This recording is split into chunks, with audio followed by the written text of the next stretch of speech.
This is a large, private equity backed organization that has, I think close to 100,000 customers.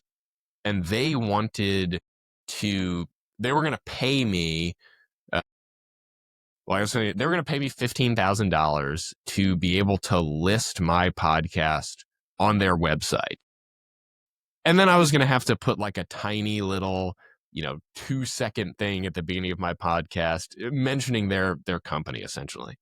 And so this seemed like a no-brainer. It was a good company, something I like, seemed like a decent enough product, trusted by a lot of organizations. So, and then also they were going to promote me to their giant list of customers, which was much more valuable than the initial $15,000 investment. And that was just to put it on their website for a year. But and this was the year I was making the transition to running my business full time. So this was like a sweet opportunity for me.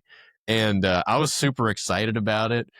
And then they found out that I used to work for a pro-life organization. And I don't hide the fact that I do, but I also don't like, I don't shout it from the rooftops every time I begin a conversation. But it's on my LinkedIn. You can find it. It's not hard to find. And so they see this. They tell me they want to have this meeting. We have this meeting, and I thought it was a good conversation. They were like, "Look, we're a big company.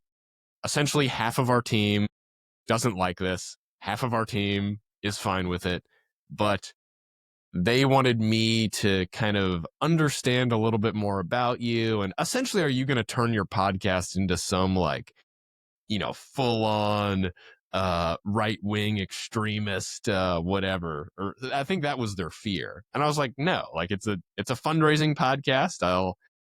I'll certainly have guests on that are Catholic and pro-life and stuff like that, but it's not the point of the podcast. And they're like, okay, cool. And so we had the conversation. They were like, yeah, we're good with this. Let's move forward. And I was like, I actually really appreciated that we were able to have that conversation and come to an understanding moving forward. But then it was like that conversation was maybe on a Friday. Forgive me, this was years ago. That conversation was maybe on a Friday, and then the deal was supposed to go through the next week, and then that next week on the Monday or something, Roe v. Wade was overturned, and they just contacted me and said, "Hey, we're out," and they pulled the plug on the deal.